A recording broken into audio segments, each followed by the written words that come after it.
Sometimes we are just too late to buy the best of the best when it comes to cars, and today I'm going to talk to you about 5 cars in particular that you might be too late for, but I still think in the future they're going to be worth even more cash. 5 modern classics that I think definitely have a lot more value to drive in a collector's market. All of these can be bought for less than 50 grand. If you want to see half that, then hit the like button. 1,000 likes, I made that video. And if you're one of these 77% of people that aren't subscribed, then do hit subscribe for 2 videos every single week. I would really appreciate it. Without further ado, let's get straight into it.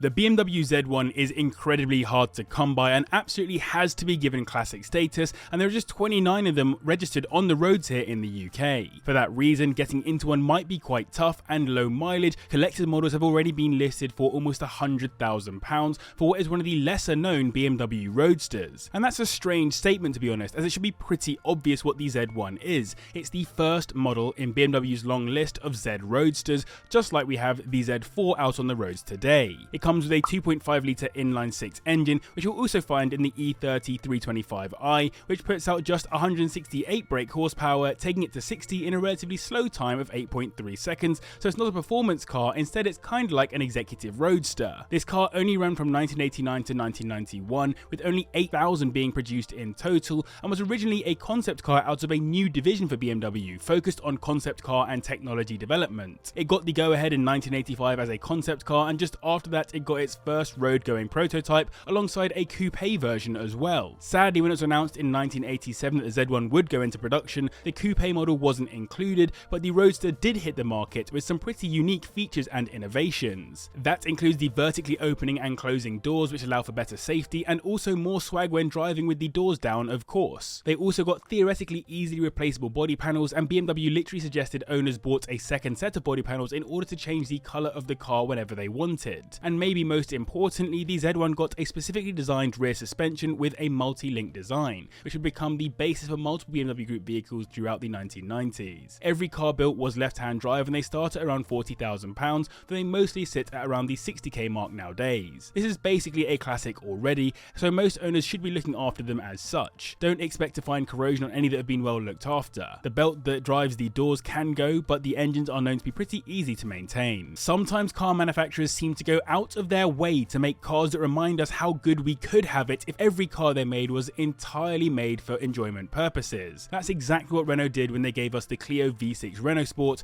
a car that proved that the golden era of turbos, Turbo 2s and the Group B Maxi Turbo hadn't been in vain. These came with 2 phases, and both phases will no doubt be worth a bunch more in future. Look at the Turbo 2 as probably a good Renault to compare this to, and the prices have already gone above and beyond £90,000, with plenty in Europe sitting up to around 150k. Even just sticking to the Clio, there's a phase 2 up right now with low mileage for £100,000, showing the collector value it clearly has. It comes with a 2.9 litre V6 block, which makes 255 brake horsepower, taking it to 60 in 5.6 seconds, at least in phase 2 spec, making it the most powerful hot hatch of its age, beating the Alfa Romeo 147 GTA, which probably means you could call it a hyper hatch. It's also a bit of a race car for the roads, considering 1, the phase 1 was literally built by Tom Wilkinshaw Racing, and 2, they were originally built as race cars for the Clio V6 Trophy Series, which actually took standard Clio road cars and built them into race cars that look similar to the road-going car, though in reality the two cars are very different and share very few similarities outside of the looks. Just over 1,600 phase 1s and 1,300 phase 2s were built in total, and 98 are registered on the roads here in the UK. It's also worth noting that plenty more of these are currently sawned than are registered too, so clearly collectors have been garaging them, expecting higher future prices. These things are special though: 2 seats, rear-wheel drive, that V6 soundtrack with the engine right behind your head. They bear almost no similarities to your average Clio,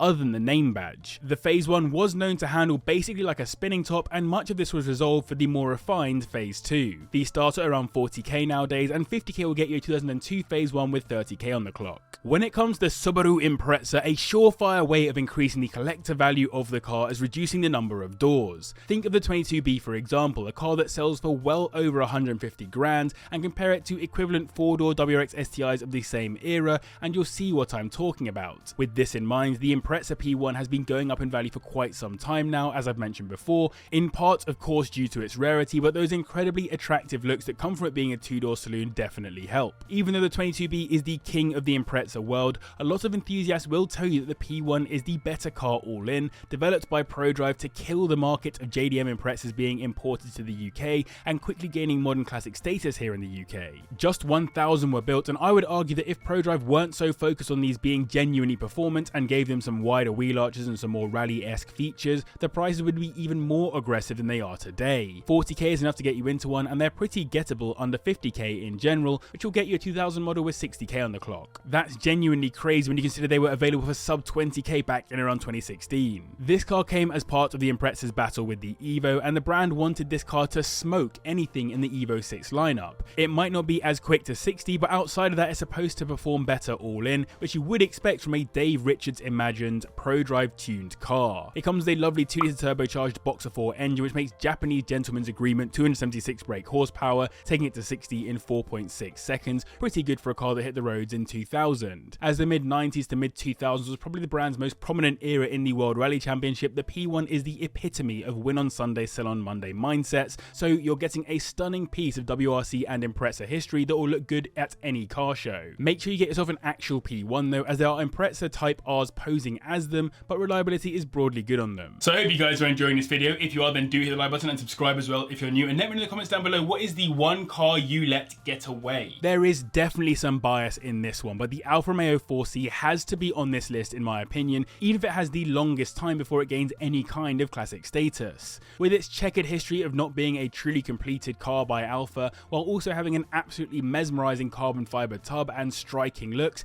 it's a car with a story, and not just that, it's incredibly fun to drive. Outside of maybe the pedal gearbox, is a proper enthusiast car, and I bet in time more enthusiasts will bump the prices of these up further, helped with the car's rarity. One thing that many of you may not know is that I actually was entrusted with one for about 4 months in 2023, so I have genuine day-to-day ownership experience of the car, and though it is entirely impractical with its tiny boot that gets superheated by the engine anyway, lack of a frunk, limited interior storage space and all the rest, there are very few cars that I've ever driven that make me as happy as this does. That's even despite the powertrain not necessarily matching the looks, given it has the Giulietta Quadrifolio's 1.75 litre turbocharged inline-4, which makes 236 brake horsepower, taking it to 60 in 4.4 seconds, helped by the fact that these weigh just under 900 kilograms. In total, just over 9,000 of these hit the roads, so they're pretty rare, and as has been said by many motoring journalists, they feel way more exotic to drive than they really are. You get so much attention in these compared to other similarly priced cars. I had so many conversations with interested onlookers in car parks during my time driving one around. There are also a lot of good modifications out there that seemingly most 4C owners agree help the car to be better, including a dynamics kit that gets rid of the ridiculous fitment on them and helps them to tramline a little less, and a remap will give it a bit more power too, which it deserves with those looks. They start at around 37k now, and 50k will get you a 2018 example with 10,000 miles on it. Reliability wise, that engine is pretty good, but one thing to fear is frame problems with that carbon fiber tub, which could render the car unsafe from an insurance perspective. What's in a front bumper, a badge and a sticker kit? Well, in the case of the Mitsubishi Lancer Evo 6, about triple the money of a non-stickered example, as the best examples of the Tommy Mäkinen edition Evo 6 are selling consistently for around the 65 to 80k region,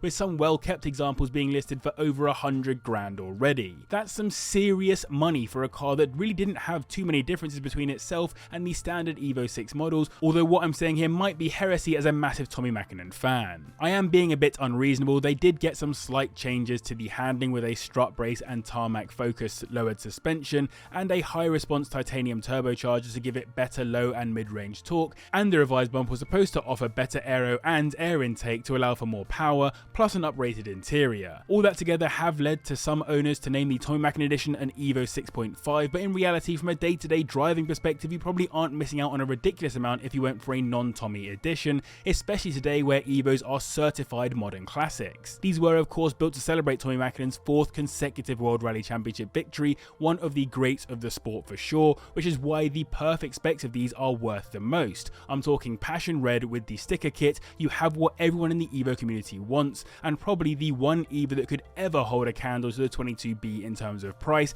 as just 50 of these examples hit the UK market of 250 that were officially actually imported here. They come with a 2-litre turbocharged inline-4 engine which makes 276 brake horsepower, taking them to 60 in 4.3 seconds, making it the quickest car on the list, which is amazing for a car produced between 1999 and 2001. You might just about get yourself into an imported model for around £35,000, and 50k will get you a 2001 model with 50k on the clock, but considering how old these are, how fragile they can be in terms of rust, cylinder and turbo problems, it might be quite tempting to simply garage one. And so there you have it, 5 incredible cars that I think will be worth way more money in future. If you enjoyed it, do hit the like button. As I said, 1,000 likes with the same video again for half the price. Subscribe as well if you're new. Huge thanks to you guys for watching, the patrons for their support, and if you want to see some more exotic cars for a similar price, click on screen right now.